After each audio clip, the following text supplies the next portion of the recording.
Hello, my name is Rich Howard, owner of Architectural Builders Supply. And this video is to bring you a closer look at the Zero number 369AA clear anodized aluminum automatic door bottom, solid neoprene sort of construction, automatic door bottom.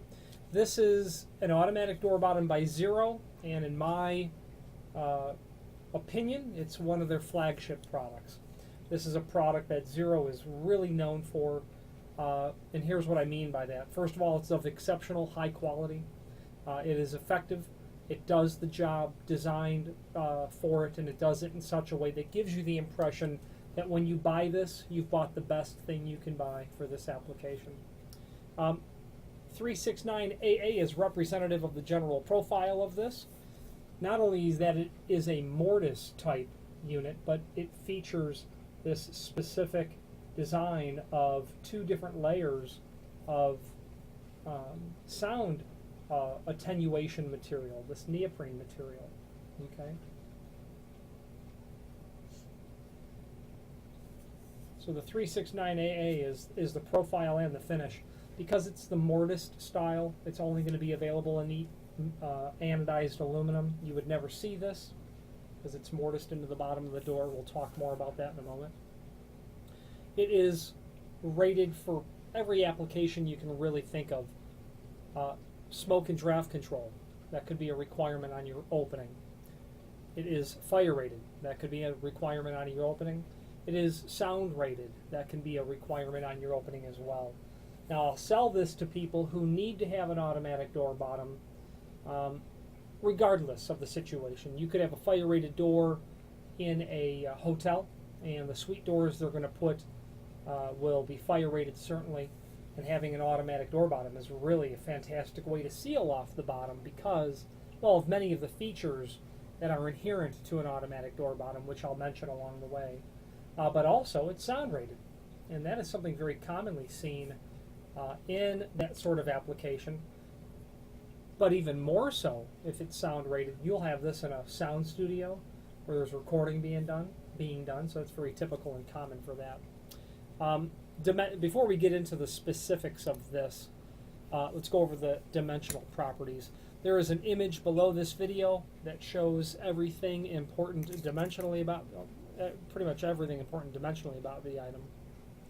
Okay, you're going to have 0.924 width of your what appears to be your preparation in the bottom of the door. So you're going to be right near 15/16. This is going to come in slightly less than that because that 0.924 is a reference to the mortise, I believe. You know what? We can do this better because it might be the housing. Let's take a look. I'll use my caliper, and we'll know exactly what it is. They've got it at 0.924. Let's test that.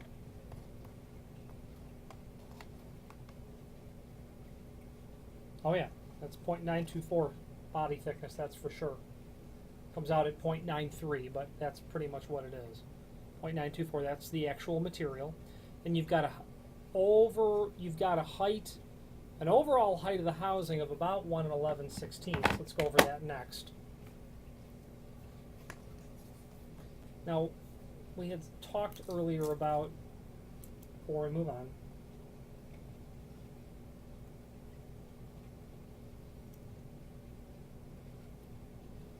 about 1 11/16 over. I know it's difficult for you to see that, but okay. Now, we had talked earlier about the specific design of this item, which features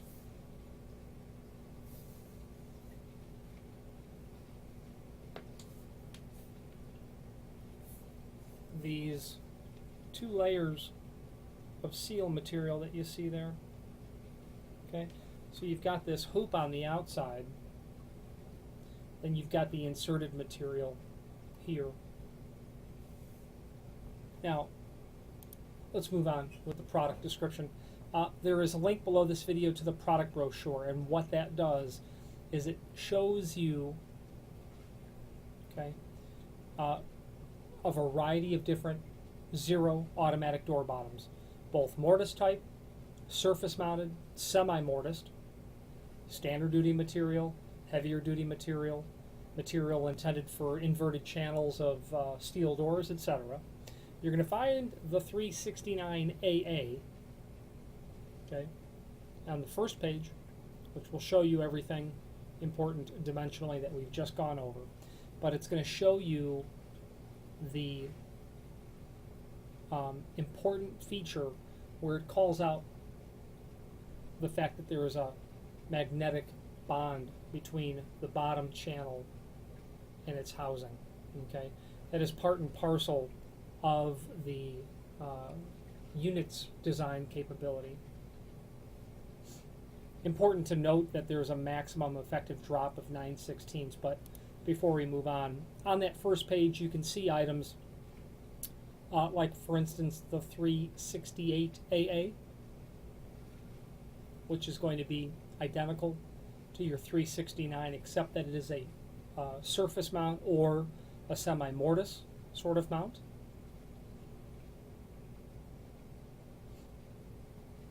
Okay, you're going to get into the, if you know that you're surface mounting it, the housing will change because it won't have a counter sunk sort of preparation to the face of it. And all of those items there are really good and effective. And people ask, you know, why would I want one seal over the other? Well, I think it has a lot to do with the floor type that you're going down against and what its intended application is going to be. If I was trying to seal air or temperature, I would opt for the ribbed sort of design of the solid neoprene. I think that's going to give me a much better amount of contact, individual lines of contact with the floor, especially a floor that might be slightly irregular. If I was just going to be doing sound, I might opt for the neoprene that is oval so that I get a significant surface area contacting the floor and that air pocket between there. If I had a smooth sort of floor as well, the same sort of logic applies with the semi-mortise and the full surface. Now the difference really therein is how you're going to prep the door. This obviously needs to be mortised into the bottom of a door.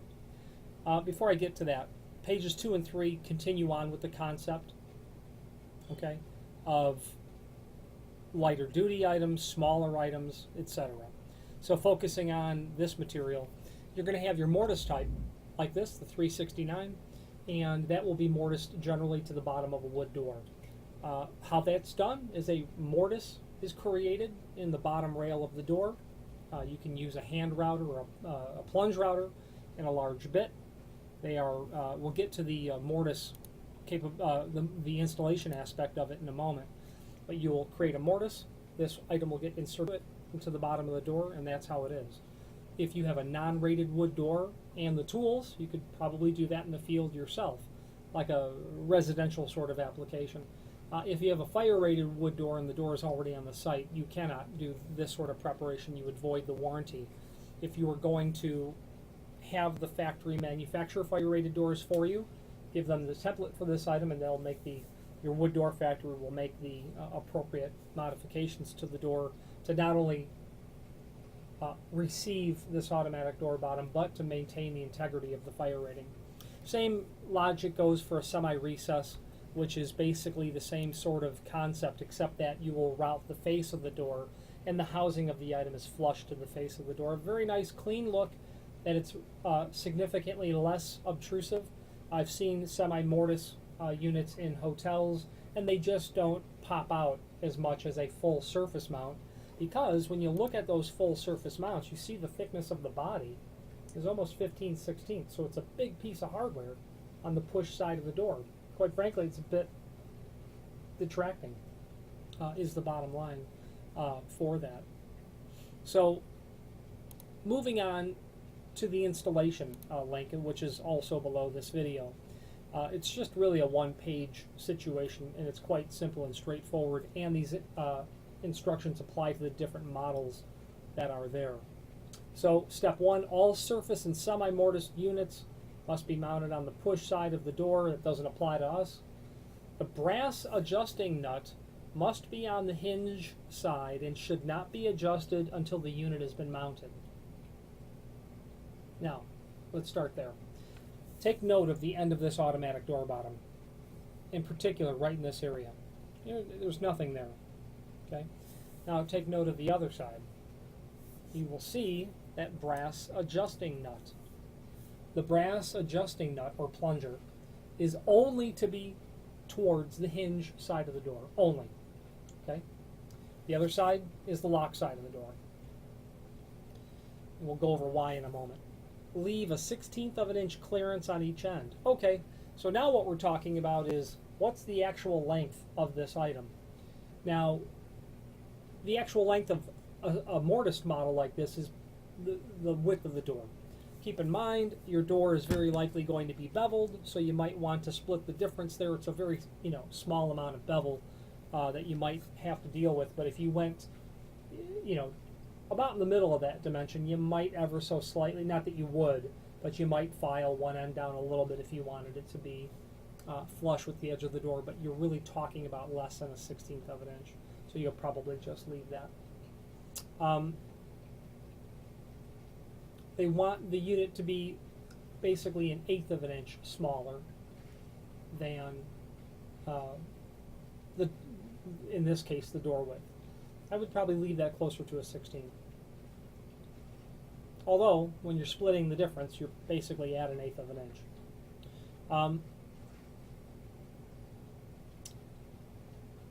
Step 4, optimal clearance between the door bottom unit and the floor is 3/8 of an inch.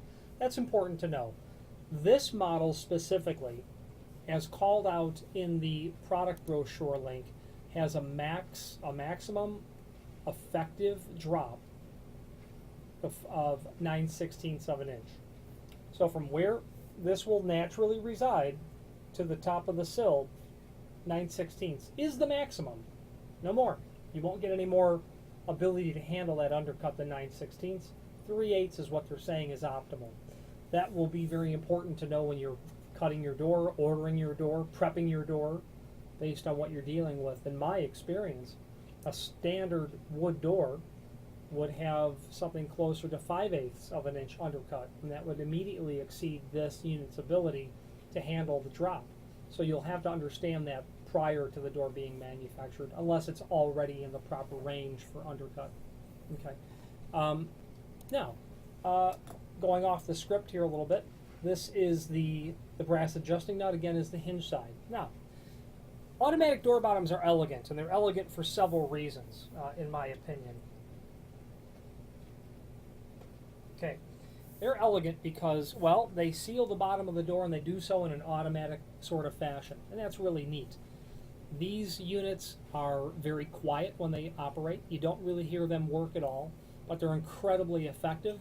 They're incredibly long-lasting. So elegant because they're concealed, they're quiet, they're long-lasting, very effective. Okay. Now, brass adjusting nut. You've got the unit cut, and it's time to install it. But before you do that, my opinion is that you don't try to cut this down in the field.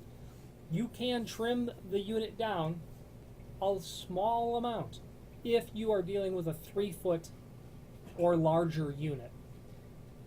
In the case of a door being smaller than 3 foot, you will want to order from the factory the actual size automatic door bottom for your application, because you're not allowed any theoretical trim adjustment to the unit when it's smaller than 3 foot, 36 inch. Now this unit you could trim a little bit. This happens to be a 30-inch unit. This screw here is a telltale sign of the connection to the inner workings of the unit, and tipping the drop bar back a little bit, I can see inside of there that I would be clear to trim that a little bit. However, keep this in mind. The factory is already cutting this material from longer components to the exact length you give. Whether they're cutting it to 30-inch or 35 and 13/16 doesn't matter to them. They're cutting it anyway. I'm a fan of letting the factory cut it. Why? Well, you're going to reduce that labor in the field. You're going to reduce the opportunity to make a mistake or cut the wrong end or damage it. Okay? The factory will assume all responsibility for shipping it out correctly, and you're going to have a factory finish sort of edge on it. And the only work that you're really going to be taxed with doing is the seal material once you have a perfect final fit. Okay? So by all means, let us know, and if it's smaller than 3 foot, it's mandatory, what the net length is to be. Order the next longest piece or pieces, indicate in the comment field what length you want us to have it manufactured to, and that's how it'll come out. And that's the case with this client as well. Okay. Now, you've got your channel routed, or the doors come that way. You can see in the bottom of the flange you've got rows of holes for screws, and those screws are included along with other important items for your installation. But your screws are there. Okay. The unit is attached. You will hang the door. Don't close it just yet. The brass adjusting nut is on the hinge side only. Take that and turn it clockwise with a screwdriver or with your fingers just until the point where you can no longer do it. And I've got that turned in to basically 1/8 of an inch projection. And at that point you're in good shape. Close the door. You've got it hung, now close it. What happens is this plunger sticks out of the edge of the unit. Therefore, this plunger is sticking out of the edge of the door as well. When you close the door, this will come in contact, on a mortised model, this will come in contact with the rabbet of the frame. This has nowhere to go but in when the door is pushed closed. And what happens, when you push that in, it forces the bottom to drop. That plunger is directly connected to, it's threaded inside of there, but it's connected to a flat spring. And when you compress that, by closing the door, it forces the flat spring to belly, and that bellying action forces the drop bar to come down. Now, you've got it sticking out just a little bit, and you've tested it, and you notice that you have a small amount of movement on the drop bar coming down towards the sill, but it's not nearly enough, naturally, because we didn't want to damage the unit immediately. So turn it out 2, 3, 4 turns, get it sticking out, whatever, 2 or 3 turns. Test it again. Well, here we are. We've tested it a couple of times. When I push that in, it drops down. That's how it's supposed to work. Now, when you see it, it drops down very odd, doesn't it? Well, it does, but in a real situation, what happens? My thumb will represent the sill, and as that drop bar comes down, my thumb being the sill will restrict it from falling any further, and when that happens, the rest of the unit comes down. So the way that this works is one end drops, and the rest comes down, kind of like a knife sort of action. And that's precisely how these are supposed to work. The amount of projection is directly related to the amount of drop. 3/8 is the optimum clearance underneath the door because the inner construction and design of this is based on that sort of dimension. You can continue to turn it out to get your maximum 9/16 drop. That's the maximum. Okay. It's interesting to be able to pull that out, and you can get a little peek inside of there. There's not much to look at except that spring mechanism that I had mentioned earlier. So that is what makes these incredibly effective but long-lasting, because you don't have a neoprene seal rubbing against the floor every time the door is opened. Every time the door is open for this is retracted back up into its housing, not making contact, not wearing out. All this is doing is pushing down. Now, as you test this and get it installed, you don't want to have too much force from the plunger on the flat spring so that you're really excessively pushing the drop bar down, because what you want to have happen, as soon as you open the door, the tension needs to become immediately decreased on the flat spring so that it will start to raise back up. If you've got too much pressure pushing it down, you'll get the door an inch or two open and the drop bar is still extended down, and now you're dragging it across the floor, and that will damage and destroy the unit, making it not something that you'll break it, is what I'm trying to say. After you get all that done, you're going to want to get in there with a sharp utility blade, X-Acto knife, and trim off your seal. What else is in this package, you ask, are a couple of end plates.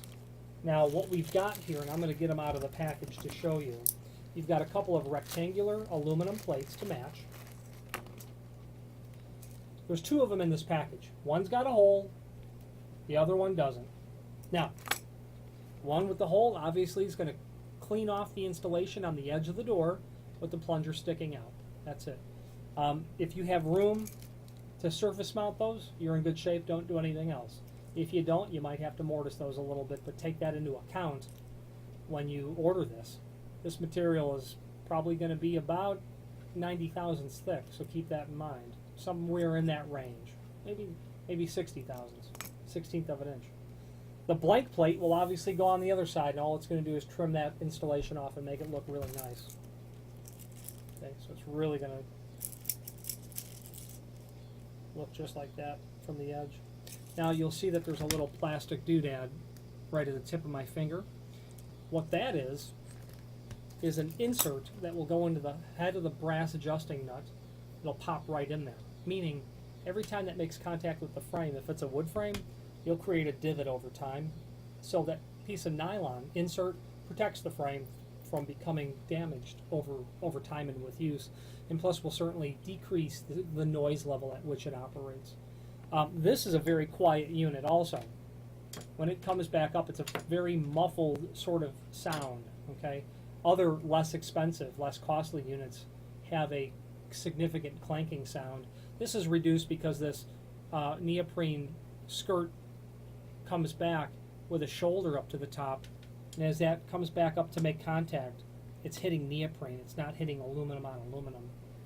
And I think it's those reasons that make this type of weather seal very elegant. You might have a condition of a rug in front of your door, and a traditional door sweep just doesn't work. You might have a condition like mine where kids leave the shoes in front of the door, and you go to open up the door, now you're tearing off the bottom of the door bottom itself, because you've got a shoe stuck underneath there. Anyway, you can probably tell that I'm partial to automatic door bottoms, and I am because I think they're very smart ways to finish off a door. They're not inexpensive, but I have known these installations to last for decades.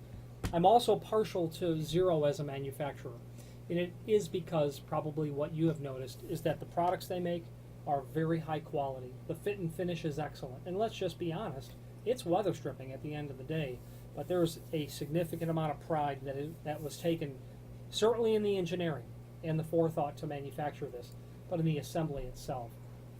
The packaging is clean, the unit is clean, the box it comes in is properly packaged on the inside from Zero, and it's a company that I'm partial to be a distributor for. Very good technical service as well. They are a comprehensive manufacturer of all things weather stripping related, and a lot of very unique products, things like flood barriers and cam lift hinges. If you have any questions on the Zero 369AA, automatic door bottom, or any other Zero product, please feel free to reach out to us.